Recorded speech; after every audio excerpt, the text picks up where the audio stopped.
Honesty is like one of those qualities that I think all businesses need to have, want to have, must have. And actually, most businesses claim that they have. Like, honesty is just something that is a given, it's a prerequisite in business culture. And yet, I always question how honest business cultures actually are. Ife Thomas, thank you so much for joining us today. Your book is all about radical honesty. And I really want to just explore that today and what that means through the lens of business, what that means through the lens of leading, managing people, and empowering the best possible teams within our organizations. If you're welcome to Rewarding Relationships. Thank you so much for having me here, David. This is exciting. Exciting is a word. And I've been like really looking forward to our conversation all weekend because there are so many different tangents that we could go down. And I thought the best place to start was the book, like the three mirrors, that radical honesty. For those people that have never met you before and don't know your work, maybe you just want to give us a bit of an overview in terms of what that's all about and how we could link it to organizational structure.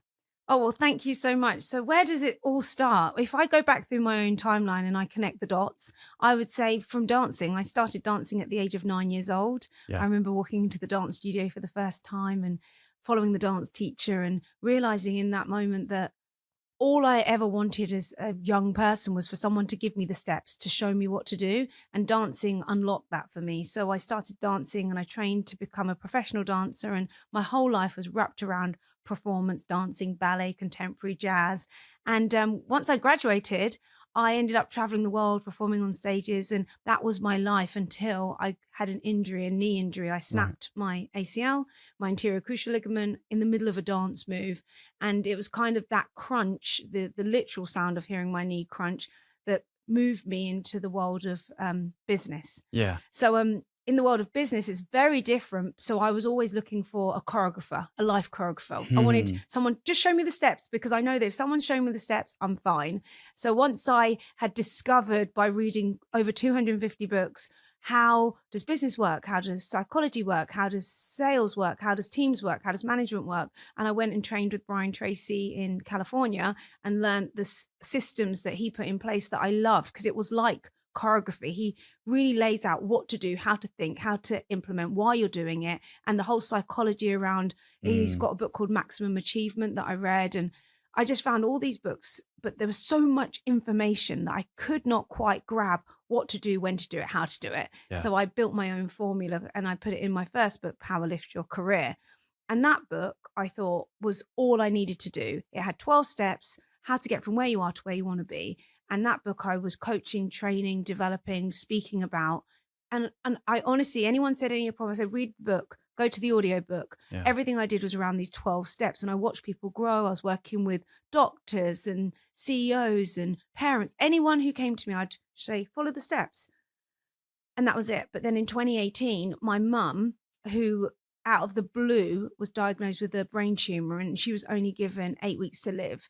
And in those 8 weeks, I kept trying to go to my book. Like, this has everything in. Why is it not helping me? And I realized that it's okay if you know where you're going, and it's okay if you are stomping on down that road.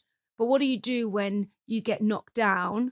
What do you do when darkness comes? Because I talk about how to get knocked down and get back up in the book. Chapter 10 is how to keep going when you don't feel like it.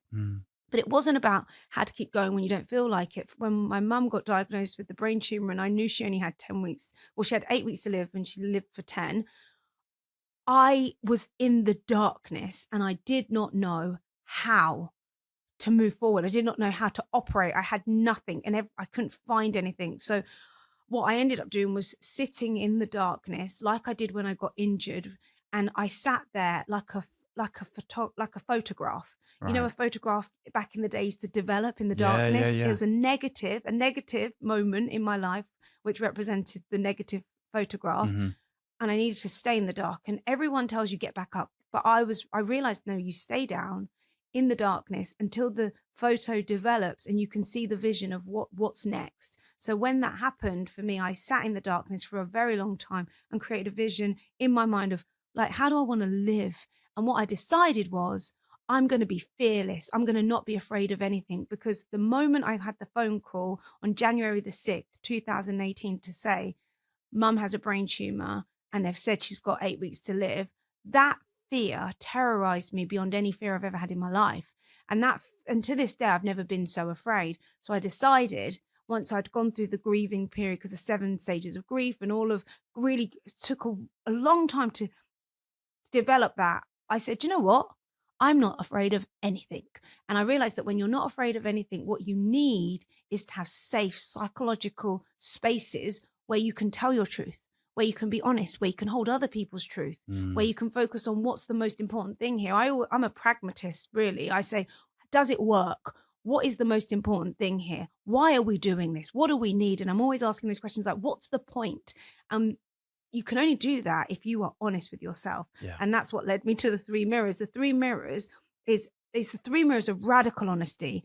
And I was looking back through my life and looking at what 3 mirrors got me to the point where I could be radically honest. And the first one was self-esteem, which I'd built as from a young girl. And I grew up looking at myself in the mirror as a dancer and having to face myself every day and see myself dancing not good, seeing myself not moving correctly, and really being able to be accurate about what I was seeing. And that's what dancing gave me. You literally go into a dance studio and there's mirrors everywhere. You can see yourself from every angle. You can see if your foot's not pointed. Like analysis is unavoidable in that sense. Unavoidable, right? yes. So I was constantly faced with looking at my body moving in ways that looked pretty awful and having to correct it and fix it in public. So mirror 1 is about really looking at yourself. And then mirror 2, telling people your truth, showing people and letting people understand your working outs, meaning like, what am I thinking? How did I get there? Why am I saying this? What do I need? And that kind of, and then mirror 3 is being able to have someone hold the mirror up to you and say, this is what I see. Yeah. And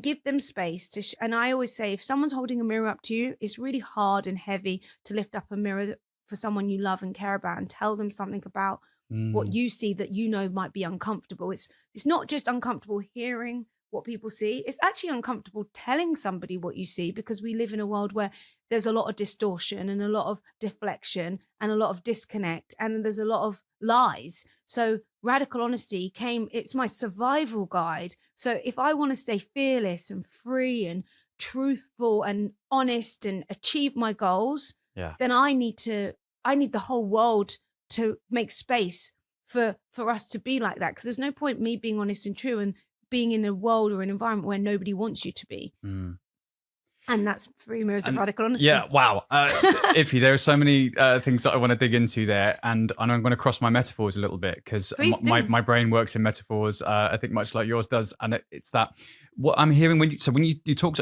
straight away about the steps that you were expecting as a dancer, the steps that actually in an ideal world you'd expect the world to give you in every aspect. And when you move into different careers and different industries, like, you want the steps. Just tell me which steps to follow. I always think about like the user manual. Like, wouldn't life be great if everything had a user manual and every person had a user manual, so they knew how to use themselves, so that others could see how to use them and get the best out of them, and that there was also like a troubleshooting guide at the end that gave you the feedback of, well, this is what's working well and this is what's not working so well. And wouldn't that be a wonderful ideal world?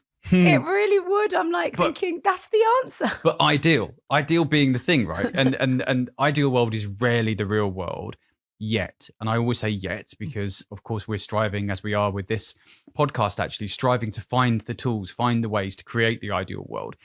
Is it just about the last thing you said there, the environment, an environment that supports, a guide that guides, all of that stuff is creating an environment. And businesses have a responsibility not just to expect that people know themselves, see themselves, are truthful about themselves, and can give each other and themselves feedback. That it's not just about knowing that individuals have got it on their own. It's about creating an environment that people can thrive.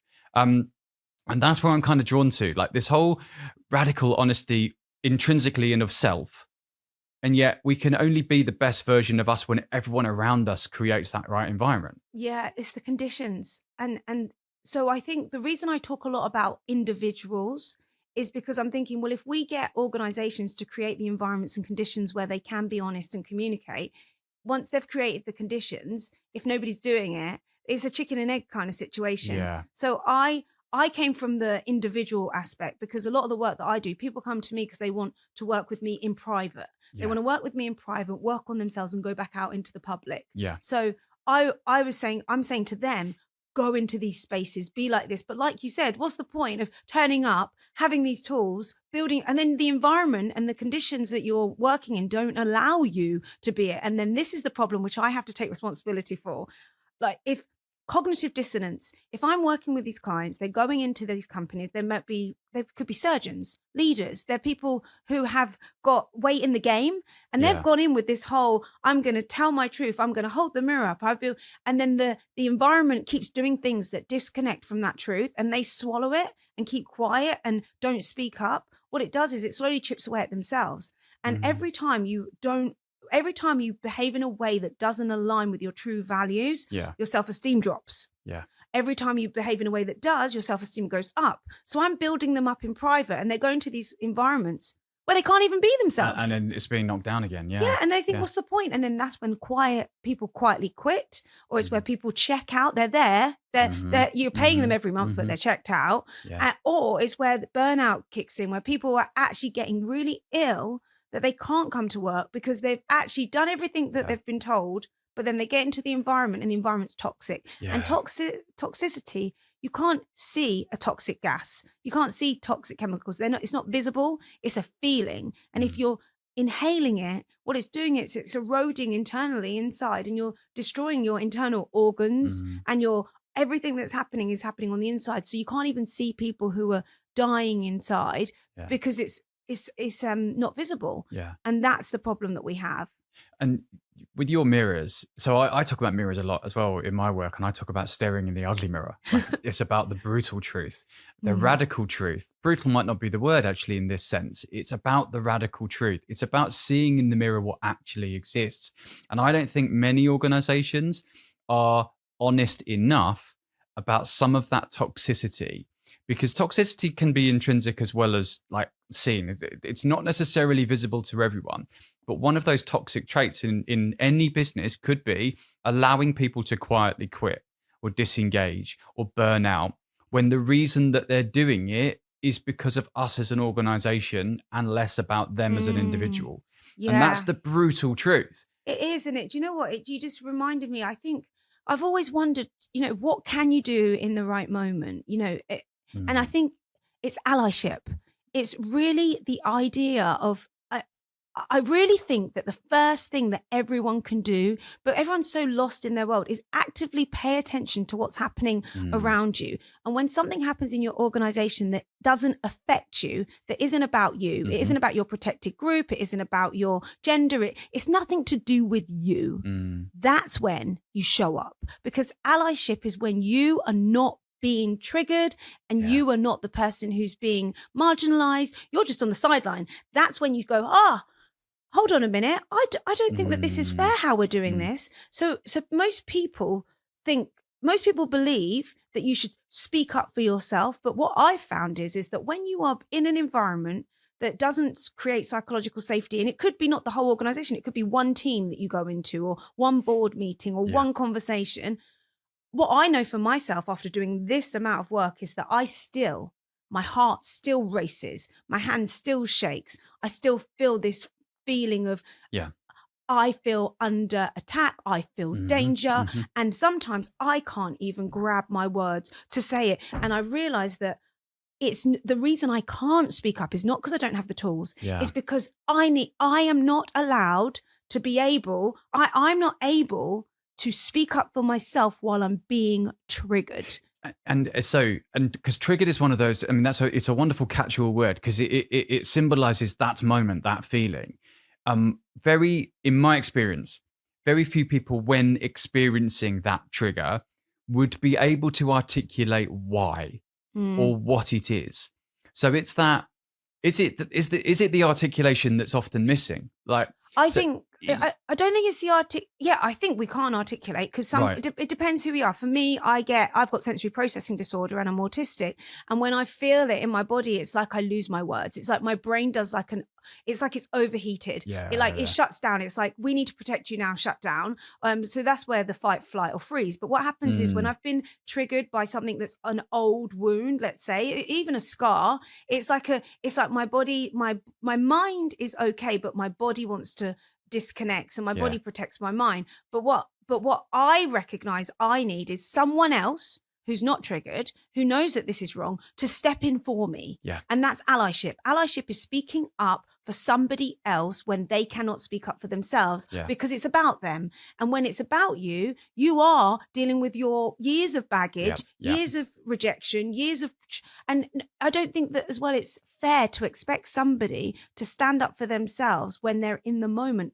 And that's all I'm asking, is that we, all of us, create allyship. And so, because sometimes in the moment the words aren't there, and sometimes the words aren't there because you're still processing, you're still reflecting, and the words will come later. And even so, Viktor Frankl, right, wonderful psychologist, neurologist, he said between stimulus and response there is a gap, and in that gap is your freedom, your power, your strength to choose the right response, right? I'm probably wildly misquoting him now, but essentially it's that gap that we're talking about. And for some of us, when triggered, that gap's quite large, and we're processing and we're trying to figure it all out, and the moment will have passed. For everyone else who thinks that we're just okay or wonders what's going on, the allyship is other people in the group, in the room, just noticing something's up. I'm going to speak on it. I might not have the right words, and clunky's okay. Let's just speak on it and work it out together, because there is a togetherness in teams and in businesses, right? If you can, I come back to something else you said earlier as well. And there was a wonderful metaphor in your sadness, actually, when you talked about the negative of that picture and the negativity of life, whilst it then develops into the pictures that become your present and your future, right? And, in that moment of tragedy, and in that moment of, impending loss and then loss that you had, there's something really powerful in those negatives, and not running away from the negative, like knowing that that negative will develop. And maybe that's part of, what you're saying here about the awareness and the honesty. The honesty in the negativity is that a picture will form, and there'll be something else and something next. And I think that's something that we, again, relating it back to business, because you and I could talk for hours on this, by the way, and it'd be purely personal and purely like intrinsic and all about individuals. And yet there's such it's not just an onus, there's a responsibility, I think, of businesses to know that every individual carries some form of a grief case. Whatever that grief case is packed with is your stuff. And we're not expecting organizations to have all of the skills to unpack all that stuff at all times for everyone and with everyone, but just know that it's there, and the pictures that follow the negatives, they'll be really powerful, right? I do. I think so. I love that, because there's this quote that says, this it shall pass, or Do you know what I always say to that, by the way? It shall pass. Yeah, like a kidney stone, and it will pass. And Like it's going to be painful. It will be. It'll pass. Actually, but that you mentioned that, this is one of my favorite sermons by Bishop T.D. Jakes. He talks about the baby's coming, Right. and the whole sermon is about, through life, you are carrying this baby, which is maybe the dream, and you have to go through labor to push that dream out. And labor is always painful, like pushing a kidney stone. Yeah. But, and it's like you're laboring the dream. But once you birth the dream, it's there now, and you can hold that like baby up. And whenever you're going through pain, think of it as labor pain. This isn't pain for no reason. This is the pain that comes with birthing, whatever's next. And that's what I always think. I think, this is so heavy. This hurts so much. Oh, okay. It's part of the birthing process. And so many metaphors. I love it. Because actually in business, we are birthing dreams.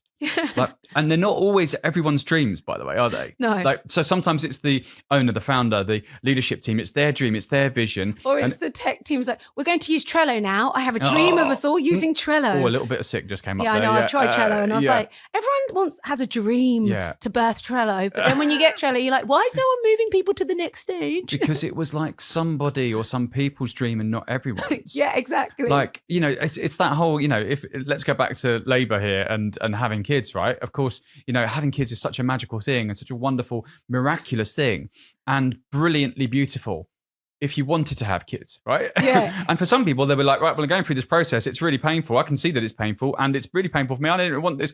I'll love it. Of course, and of course, I love my kids, just to be clear. But there are moments where you just go, oh, this is painful. Yeah. Right. Even if you're not the one physically experiencing it, there are moments of pain in those birthing of dreams. And I just think, again, relating it back to the cultures that we have, the organizations that we have, there is a truth in pain for all people.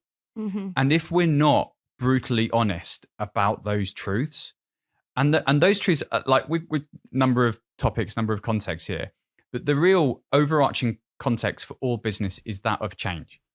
Yeah, it is change. And I always think of the quote by Jack Welch. He says, if the rate of change outside your organization is faster than the rate of change inside, the death is near. Yeah. And I always think of that. I think, well, if the world's moving really quickly and internally we're just, just ticking along, well, the end is near, because eventually you'll be a blockbusters. You know, you'll say, oh, I'm going to just chill. We're the market leader. And then all of a sudden, Netflix comes in, and now no one knows what Blockbusters is. If you ask anyone who's born in 1995, maybe actually 2000s, you say, does anyone know Blockbusters? They don't know what it is. It's sad, isn't it? It's gone. It's disappeared. And it's because the rate of change was much faster than the rate of change inside. And I think ego as well. Yeah.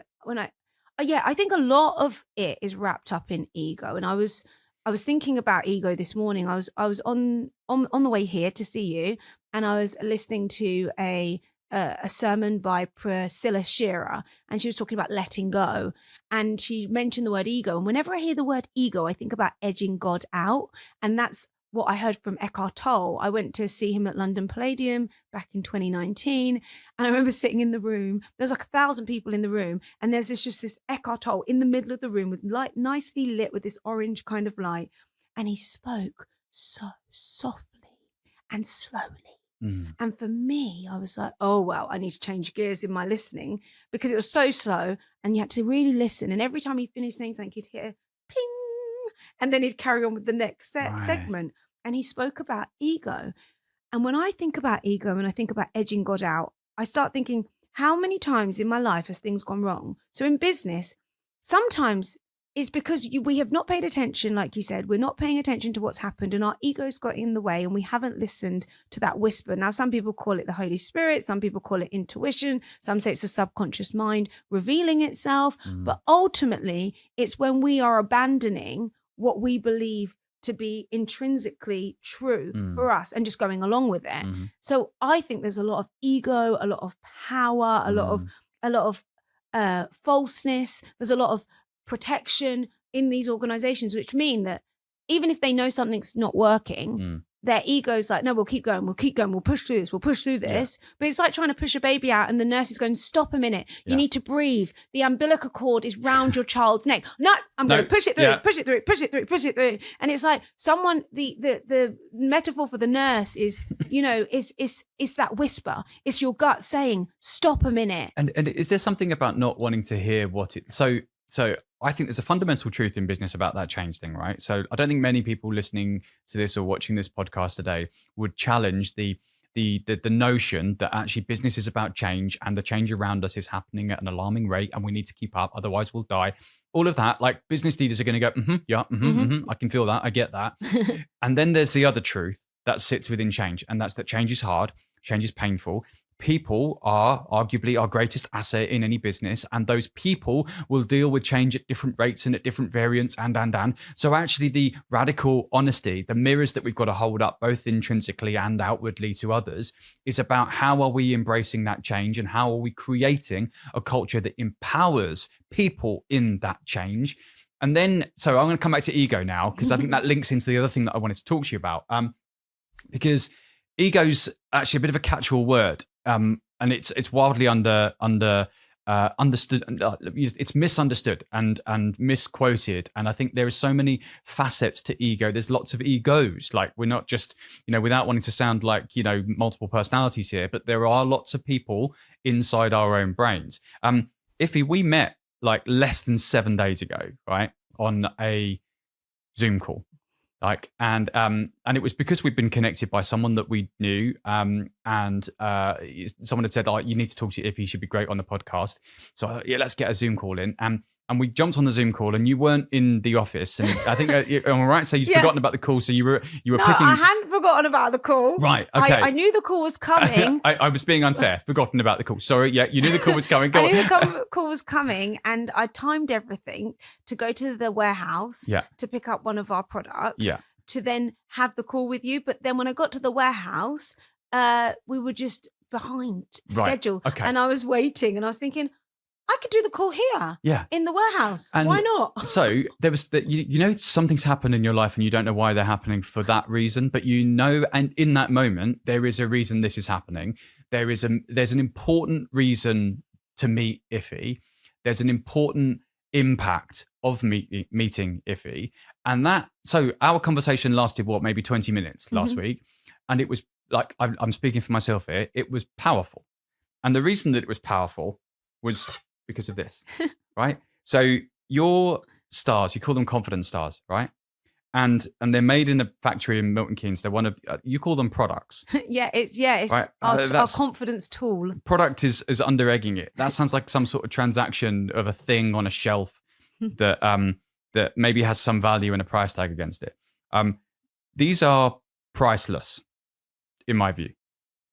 And I'll tell you why. And, I don't want to show this to camera for the glare, but they say on it, I am somebody, I am good enough, I can do anything, I like myself. And I don't know, that just seeing that last week hit me like a brick. And this is me, and I like to think I'm quite self-aware, quite self-confident. And yet sometimes you need to read those words out loud. And I'm just one of millions of people whose, use the word ego, whose ego, the kind of the little ego, the little us inside the brain might just need that lift sometimes and that intrinsic recognition. And then when I relate it to organizations, like maybe they need it from someone else too. Maybe someone else needs to tell them that they're doing a good job, that they've made a difference, that they're bringing their best self to work and it's being noticed. Tell me a bit about why you made these stars and the value that you see them having, not just for individuals, but within teams, in businesses. Like being good enough is sometimes the first step to becoming great, right? It really is. And even just sitting here watching you read the star and saying the words, it just kind of feels me like an internal hug, because it's also secondhand. When someone loves themselves, there's a quote, and I love it. It says, Dr. Brandon, his name's Dr. Brand, I can't remember I've lost his name. We'll just call him Dr. Brandon. Yeah. I mean, that sounds good. My son's called Brandon as well, so okay. he'll love that. Yeah. He says that your reputation is with yourself. And I believe that when you say these positive words, you build self-love, but you also love other people more. The more you love yourself, the more you can love other people. So when you do this work, it trickles out to the people around you. But the stars, they came from a place of desperation. So when my son was 2 years old, he was diagnosed with autism. And I was told by the doctors that he would struggle for the rest of his life and that I should expect him to go into assisted living as an adult. And I just remember looking at the doctor. I was around the table. There was the pediatrician, the educational psychologist, the speech and language specialist, and his father. And I looked and I thought, that's not my son's story. It definitely cannot be. So that kind of gave me this drive to say no. So the first thing I did was I went to the National Autistic Society and I read an article that said that a person with autism is 28 times likely to take their own life. There's 1 in every 4 people who struggle with depression or anxiety. And then I read the World Health Organization said every 40 seconds, someone somewhere takes their own life. A person with autism is 9 out of 10 times likely to have depression. And I was like, the statistics are stacking up against my 2-year-old and he's still in my arms. And I thought, not on my watch, which is then when first of all, I got on my knees and I prayed. Like I'd read all the books on psychology, philosophy. I'd done all the work for myself and I still didn't have answers. So I got on my knees. I said, please, Heavenly Father, give me the strength to help this child become everything that I know he can be. I remember it makes me emotional because I remember thinking, please. And what I found is the problems that were facing children with autism actually was the conditions. It's the conditions and the environments and the way that the people communicate around them. So I thought, well, why is it that, I went to this one event, said they were teaching you how to restrain your child. That was my first event at National Autistic Society. This is how you restrain your child. And I was like, whoa. So after reading all of the stuff, and I read Louise Hay's book, You Can Heal Your Life, and I'd read Brian Tracy's book, How to Raise Happy, Confident, Healthy Children, and I'd read many other books on neuroscience and psychology. And I realized that actually it starts with the words you say to yourself. Because if I wanted to help my child build unshakable, unstoppable self-confidence, I need to not just be his cheerleader, not just be a parent going, I believe in you, but get him to believe in himself.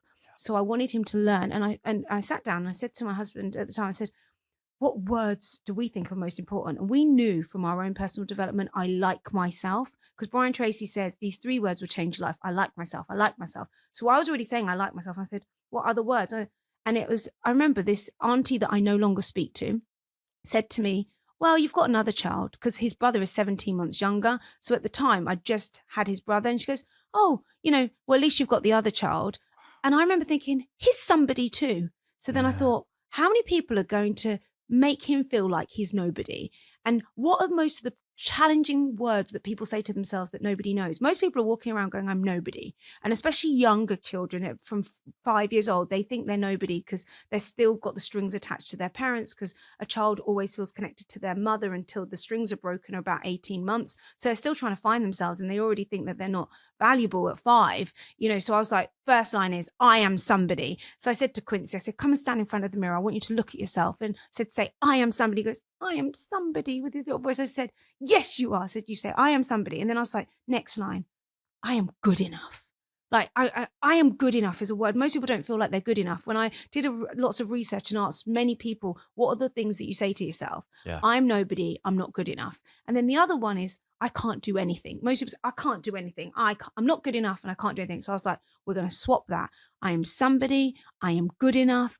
I can do anything. And the last line is, I like myself. And I used to get him to say it, and his brother, from very, very, very little. And it was just from their protection. And I looked at it like antivirus software for the mind. We're programming their mind to deal with any outside criticisms. It's like a shield. Yeah. So the words are like a shield of protection against anything. And they watched a lot of superhero stuff as children. I said, that your superhero, this is your shield, this star. And what you have to think about is that in every superhero movie, there's a villain. There's always somebody, like, you've got Thanos from that thing, and you've got the Joker, and you've got all of these horrible creatures who come against the goodie. For you, the evil person, the one who's against you, is your own negative self-talk. It's the negative self-talk. So those negative words are like, they're against you, who is the superhero, and the star is your shield. And this is kind of what I started to build in. And really, I thought for my children. But then when my sons went to school, the school kept saying, your son is like sunshine personified. What are you doing with him? And I said, I've got this star. And then I went into a school, and what happened was crazy. We went into one school, Brixworth Primary School, the school he went to at the time, and we gave the star to the school, and the teacher said, this is incredible. Then we gave it to my local school that I went to, and before I knew it, the stars were everywhere around Milton Keynes, Bedford, Bucks, Herts, and I was doing BBC Radio and all of these things, talking about these stars, and we gifted 100 stars for Christmas. And the best thing about it is these words, they're not just made up out of the sky, they've been specifically chosen. And what happens with the brain, when you say these positive words, your neural pathways change. Your neuroplasticity says that our brain can change. And the words that we're saying to ourselves, it has to be your own words. You have to be saying them while looking at yourself. It creates this new neural pathway of thinking, which means even if you don't believe it, every time someone says something against you, your own voice says, I am somebody. I am good enough. So I knew it was working for my child. And now he's 14 years old. He's an animator. He's got a huge YouTube channel. He goes to a mainstream school, and he is loving it. He's thriving. He's on track to be able to do great in his GCSEs. He's in top classes. He's thriving. And I would say that the starting point, what we installed in his mind was those words. They gave him the starting point for him to leverage. And just to wrap up the story, when I say I prayed, I also needed some outside support. Like, yes, we've built his confidence, but how do we actually get his processing speed? How do we get him to think clearly? How do we help with comprehension? How do we help with all of those other neuro challenges that he was having? Well, this was 2018. I just found out that my mum had a brain tumor. I had Quincy not at school because I didn't want him to go to the special needs school because I saw him regressing. He was with me with his iPad, and we went to Kingsthorpe in Northampton to a coffee shop. We sat down. I gave him his iPad because by that time he was counting in multiple languages. He can count in 7 languages, and he has this way with numbers and letters and what symbols. He likes that kind of thing. So I gave him the iPad, popped in there, and I got out a piece of paper, and I was going to write a list of all the things that I wanted. And I said, please God, help me to get myself organized so that I can save this child and keep myself secure while my mum's going through, slowly leaving us. And as I said it, I just sat there, and tears just run down my face because I felt like I had nothing, and I didn't even have a pen. So I was like, I don't even have a pen. And I look over, and in front of me on a table, there is this guy, and he looks like Keanu Reeves. And I say it just to give you I'm like, oh, he looks like, from Matrix. And he was sitting there and he neatly had 4 pens just laid out. And it was just interesting how and he was like writing something. So I just went over to him and said, can I borrow a pen, please? And he said, yeah, are you okay? I said, no, not really. No. He goes, sit down. So I looked back to make sure Quincy's okay. And he said, is that your son? I said, yeah. And he said, are you okay? I said, I'm not okay. He said, tell me. I said, my son's been diagnosed with autism. He goes to a special needs school. I don't want him to go there. They're telling me they're going to fine me if I don't bring him back, but I know that school's not for him. And my mum's been diagnosed with a brain tumor, and I really don't know what to do. I just don't know. And he said, well, I studied neuroscience at uni, and I read this book that you might like. It's called The Brain That Changes Itself by Norman Deutsch. I was like, Deutsch, how do I write that? And he said, if you find that book, there's something in there about autism, but I can't really remember what, but it's coming to mind. So I said, okay then. And I had a bit of hope, and he gave me the pen, and I downloaded the audiobook, and I didn't listen to it straight away. I wrote down all of my lists, and I went back and gave him the pen. I said, where do I find you? He goes, just across the road. I'm the pastor of the New Life Church over there. I said, wow. You're a pastor? you don't look like a pastor that I've seen. He said, no, well, I realized that wasn't for me, and I was called to go and preach. And my church is over there, and I was just here just working on my sermon. And he said, but yeah, try out the book. And I just thought, God, you are so good. You will give me a pastor. And then I got in the car, put on the audiobook, and I heard nothing to do with autism for the first chapter. I was like, okay. So I kept listening. And then I heard this line. It said, Dr. Penfield from Pennsylvania, some place in America. Right. And then it said, fast forward is good for children with autism. And I was like, fast forward. So I started Googling it, couldn't find fast forward anywhere. I was like, what's this? Then I found it said fast forward. And it was a company, it had an orange logo, I remember it. And it was called something about learning, e-learning. So I contacted them straight away, spent money, got this program, which is like a computer-based program that helps children to learn. And it was like rewarding him to learn the cup, the bear is on the cup, in the cup, outside the cup, all these kind of things that he was struggling with. We did that. And then from there, I kept reading the book, and it talked about this person called Barbara Arrowsmith-Young, who had developed a program for cognitive learning. So I found Barbara Arrowsmith-Young. She had a TED Talk, which is amazing. She has a program in Canada. And get this, I looked at the program. The program is known for helping people with brain difficulties, cognitive brain challenges, to strengthen the brain by using this thing called clocks, which is a system. You can only access it if you live in Toronto or if you live in Canada. So I was like, well, I want my son to go there. I rang them. They said, we're not normally take children that young. And if he did come, you'd have to come to our centres. I said to my husband, we're moving. I said, I'm moving to Canada. I want to help him. This is a really important part for his critical learning. And my husband was like, well, I'll stay here with Cuba, our youngest, and you stay here, and we don't know how we're going to afford it. How are you going to do it? You might have to live in a bedsit. I said, I will still beg or borrow whatever I need to do because I need to help this child, because I know that this is the thing that's going to help him, because we saw how fast forward had helped him he got his light back. It was like he lost his light. I watched him at 14 months lose his light. My little singing, bubbly baby singing Postman Pat lost his light, and this child came back after doing that fast word program. So I knew that I was going to be able to help him with this next program. They said you have to be there in Canada, and I did not know. I prayed again. I said, God, I don't know how we're going to get there. We don't have that level of ability to move. I don't know. 3 weeks later, they said, if you're going to do it, it starts April, it starts. I said, is there nothing you can do online? Nope, we don't do it online. March hits, lockdown. 2020. They email and say, we've moved all of our programs online. Your son can have a place. Wow. Oh, thank God. Now I know God lockdown. bless the pandemic. Yeah. So I'm not, for us, that meant we didn't have to break our family up. He could access it. He started online, and his cognitive development grew exponentially. I mean, I used to say, Quincy, would you like a glass of blackcurrant? And you'd have to count 1, 2, 3, 4 to 15 seconds before he'd heard it, processed it, and responds. Now, Quincy, would you like a glass of blackcurrant? Yes, please.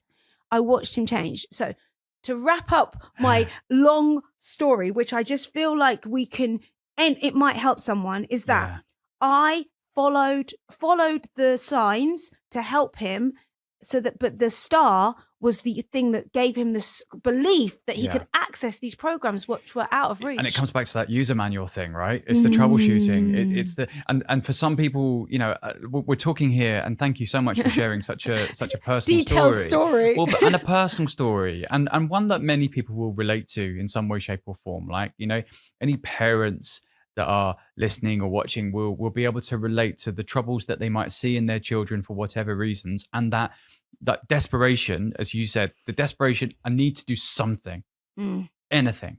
And if you think about it, what you did in that moment is what you as the adult in the relationship could do to empower the child, right? And in business, the adult in the relationship is the business, is the management, is the leadership, is other peers, other colleagues. It's everyone else who is not the child of the moment. And that child of the moment could be another adult that just has the little them, the little ego, just needing to be told good enough, needing to be told that, you know what, you need to like yourself because we all like you. But instead of being told, what I love about the star is it's like you say, what I do is I hold it up and I say, you go and say those words for yourself. Because we could go and fish for people, or we could give them a fishing rod to be able to fish for themselves, right? And that's so that the star is rooted in the fundamental truth of it all. And as an organization, we can give, those moments and give that blueprint and give that support and that empowerment to our people so that they can themselves be the stars that they need to be because they themselves are saying it.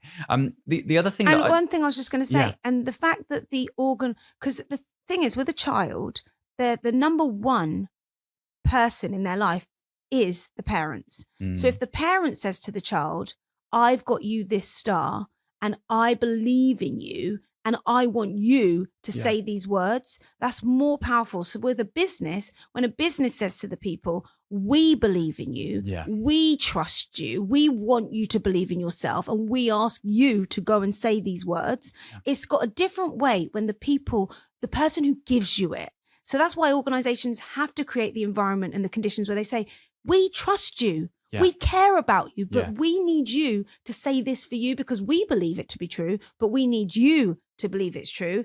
That then raises the self-esteem because they're like, my company, my leadership team, my peers, they believe in me so much that they want me to say these words.